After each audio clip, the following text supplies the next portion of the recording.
Good afternoon, everybody. Thank you for joining us today.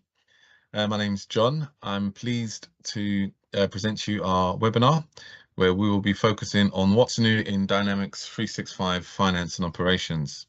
We'll look at an overview of the latest features.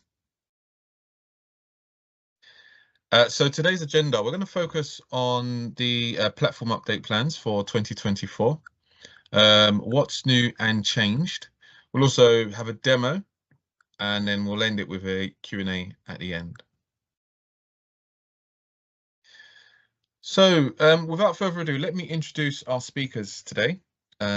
We have Peter, who is our lead enterprise architect. And we also have Anne, who is a senior consultant for Dynamics 365 Finance and Operations. So I'm going to hand it over to Peter now. Thank you very much. Thank you, John. Hello, everyone, and thank you for joining our today's session. As you're already aware, according to the release policy, Microsoft releases 4 updates over the year, and 2 of them are major. This policy has been applied since 2024, and it's the same for both products, Dynamics 365 Supply Chain Management and Dynamics 365 Finance as well. And it's only 2 days until the general availability of the next release, Dynamics 365 Finance. The upcoming June release is not marked by Microsoft as a major one, but that doesn't mean there is nothing interesting in it. More than 10 new features included in this release, and almost 15 enhancements were added for the current functionality. It's amazing. A lot of new features, a lot of new functionality. The main improvements have been added to modules such as cash and bank management, account payable, general ledger, and quite new model, credit and collection. So let me hand over to my colleague and excellent finance specialist, who will share some details about the new features, new functionality in the upcoming release, and even demonstrate one of them in the system. And the stage is yours, and this is your first slide.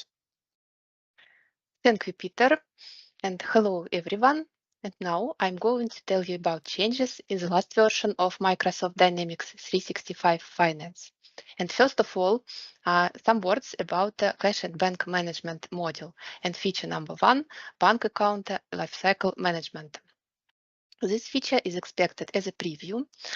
It enables an approval workflow for proposed bank account changes when a bank account is created, when a bank account is imported through data entities, or when a bank account is modified. And there is the list of the fields that should trigger an approval workflow when users update their value on a bank account. And bank account change history will be available for auditing purposes. And feature number 2, customer and vendor netting. This feature is generally available in the last version. In the previous version, this feature was available as a preview. This feature creates a netting journal and closes customer and vendor invoices.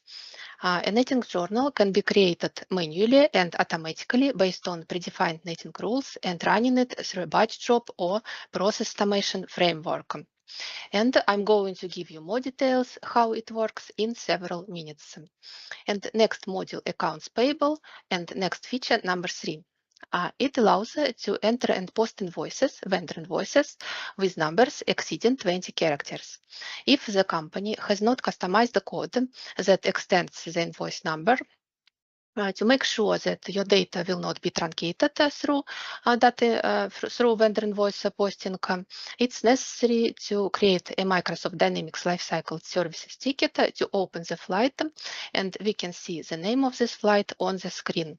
And next feature number 4, enable vendor invoice posting to split distribution steps. This feature improves the performance of vendor invoice posting as well as memory usage. This feature automatically splits the distribution process into separate processes during vendor invoice posting, and it's important for long invoices handling. And next module, general ledger, and next feature number 5, consolidate online using templates. This feature improves usability of online consolidation process. Now we can make multiple consolidation templates one time and then use them every time during online consolidation process. Each template can contain main accounts, legal entities, financial dimensions, elimination rule, currency exchange rate type, and exchange rate, all necessary information that are required for online consolidation process. And now, excluding the period of consolidation. The consolidation period are not defined in the template. Instead of it, it's entered when consolidation is run. And now we can quickly run the consolidation process by selecting dates and the template. And next change number 6, reverse related journals. This feature refers to another financial feature that is called automatic split of large financial journals.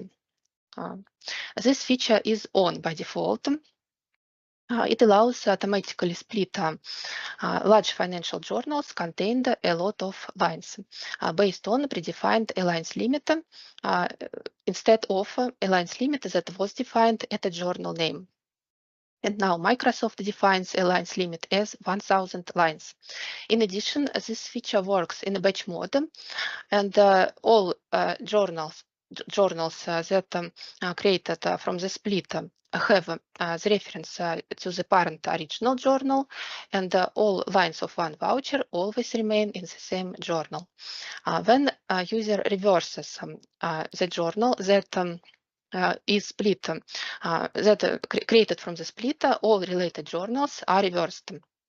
And the user can review the results by viewing the message log history in a batch.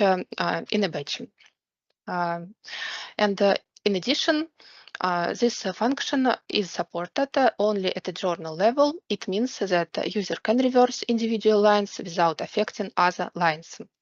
And the next module, credit and collections, and the next 3 features improve the performance. It's a new periodic task that removes unnecessary records from the customer balance statistics table.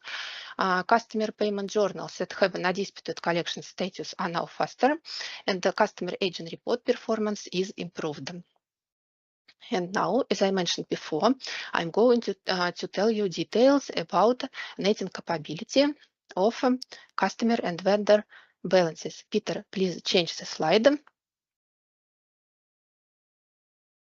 Customer and vendor balance netting is a process when customer and vendor balances are netted against each other because a customer and the vendor are the same party primarily, or a customer and the vendor are different parties for triple netting purpose, for example, if it's relevant for business and accounting. This approach minimizes the exchange of money between the organization and the customer or vendor party, and it can also help to avoid making unnecessary payments and receipts and save on transaction fees. Existing settlement functionality doesn't allow to settle transactions between the customer and the vendor, and the new feature creates netting journal instead of making payments to settle transactions. Let me share in my screen.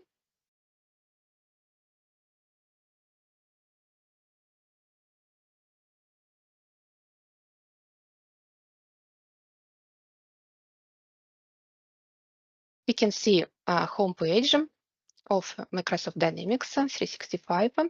And to use new functionality, a new special internal Dynamics entity has to be set in advance.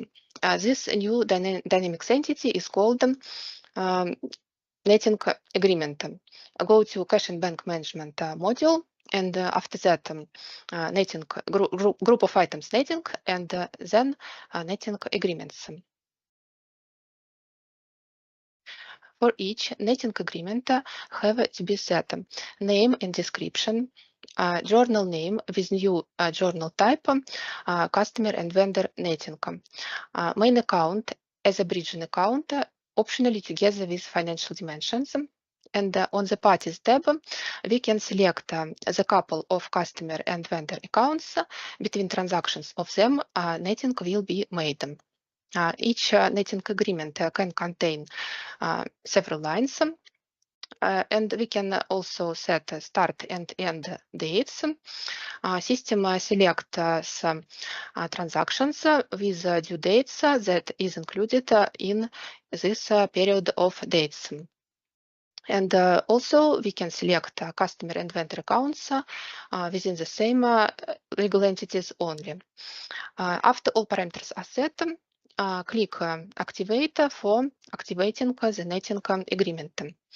And we are going ahead, go to customer and vendor balance netting. On this page, we can see all possible couples of customer and vendor that system calculated for netting based on predefined netting agreements. And we can see that all netting amounts have broken per currencies. It means that netting is possible within the same currency only. And each netting amount can contain different transactions type. For example, customer, vendor, sales orders, collections letters, and so on, excluding payment transactions. So if the company has payment transactions, they have to be settled before the performing netting. And now check the netting amount, the transactions that have made up the netting amount 15,850 USD.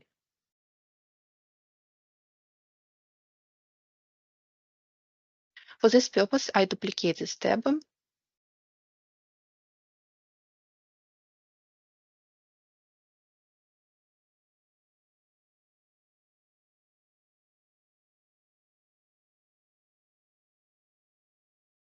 And after that, select vendor account.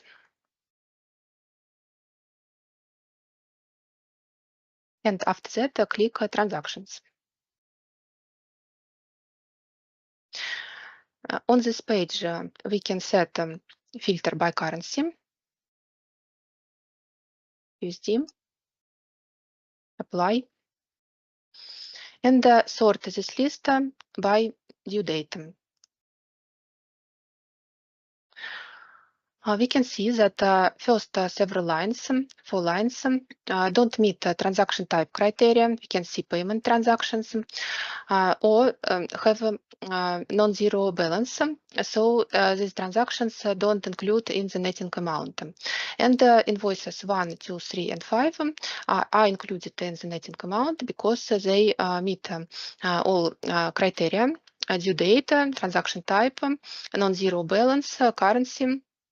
But paying attention that the last invoice is included in the netting amount only partially because this transaction is partially settled, and we can add 15,000 instead of whole amount of instead of the whole amount 20,000. So we can check 50 plus 100 minus 1,000 and minus 15,000, and we have got the result that we can see on the previous page. We are going ahead, and netting can be made manually and automatically. For manually netting, I select the first line and then click Create Netting.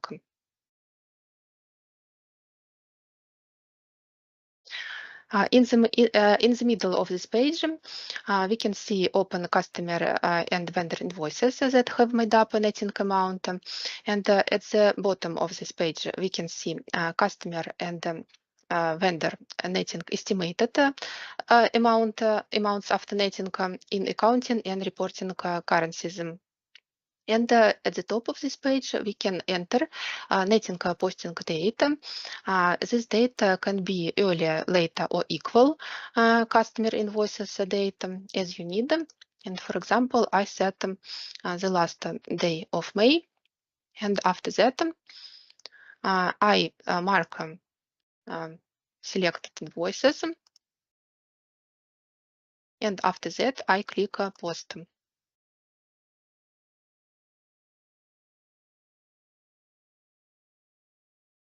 let the system to respond. We work on the test environment, so we have got the result. And now look through the results. First of all, fully settled couple of customer and vendor disappeared from the netting proposal, but we can see netting history. Click netting history, and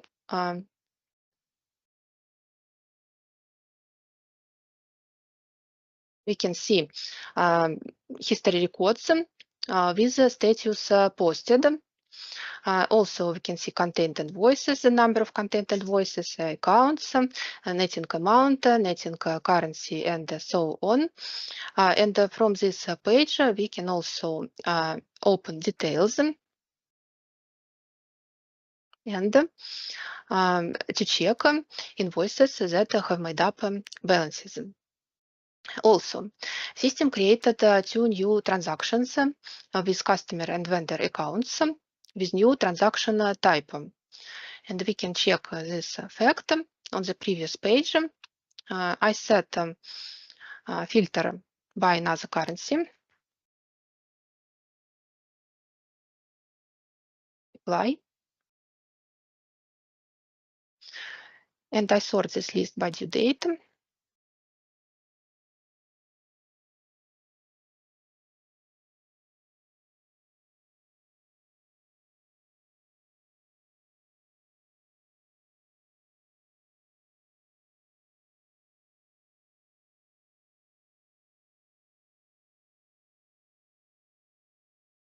And we can see the last netting transaction with number net 0006. And also we have a related voucher.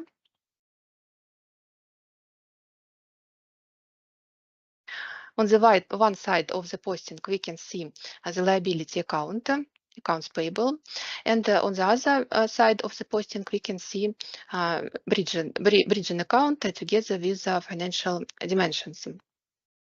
Also, system created several settlements between new netting transaction and original invoices. And we can click settlement history. And on this page, we can see invoices that have been settled. We are going ahead. From posted netting, we can display and print netting advice.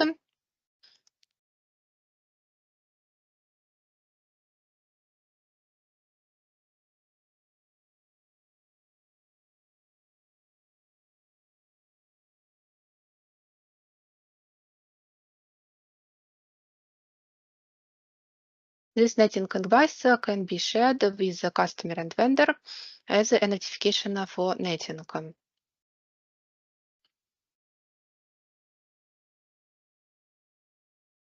We can see name, address, remaining balance, total amounts, and so on, and invoices. Also, posted netting can be reversed by using existing data or any other selected data. For example, we use existing data and click reverse.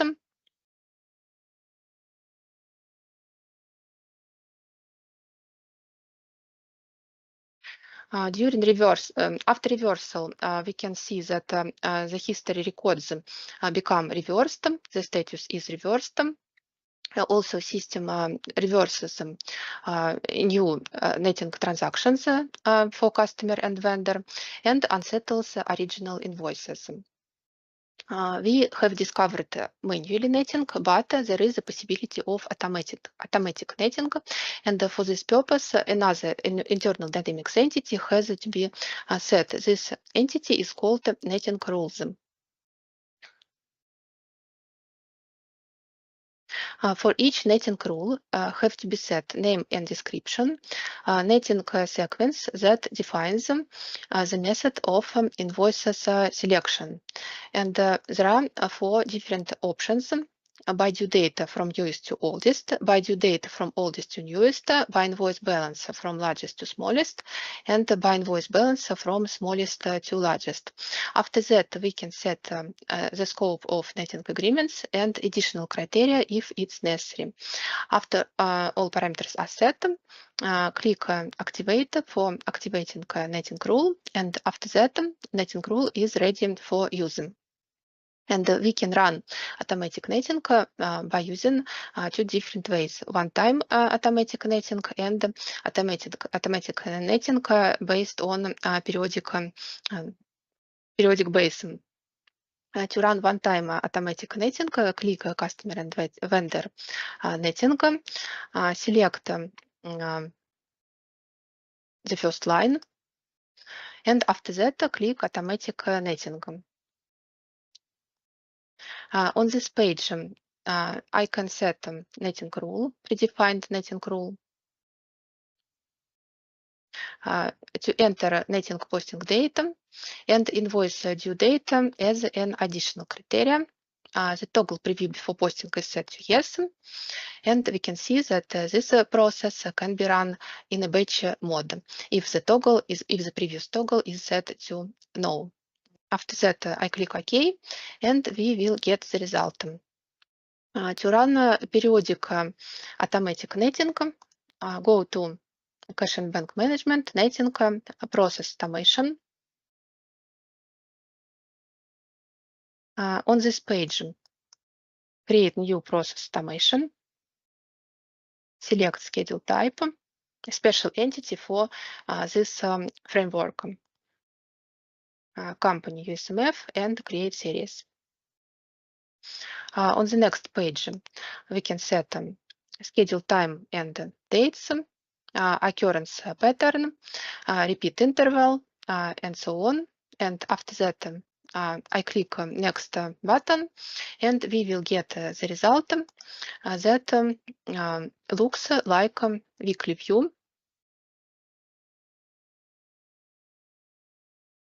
For example, like this, and we can see all tasks and each status of each tasks and the results and so on. So all netting transactions are included in all appropriate reports in accounts payable and accounts receivable models and general ledger models as well. And of course, bridging account must be equal 0, and we can check this fact by using general ledger inquiry that is called trial balance.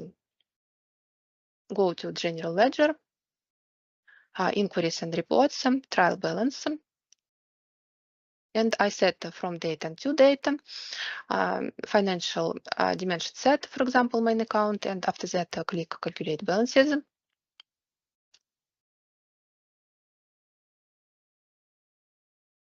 And we can check our bridging account, and we can see that closing balance is equal 0. It's right. That's all for today, and thank you for your patience and attention. And John, you are next, please. Thank you, brilliant. Really appreciate it. Oh, you're gonna get it back, the presentation back on. Yeah. While you're doing that, Peter, I just want to say thank you, and that was really good. I'm sure everybody found it quite comprehensive. Very insightful as well. A detailed demo and description there. So thank you very much for that. Peter as well. Yeah, really appreciate your time in going through it with us today as well. And the first part of the D365 Finance and Operations. Okay, so where are we now? Okay, just on that note as well, so just to double check, you can all see my screen, yeah? Is that good? Yeah. Yeah. Okay, brilliant. For additional resources, people, please, you're able to reach out to one of our speakers here, Peter, and follow him on LinkedIn, and he will be sure to share some valuable information with you as well.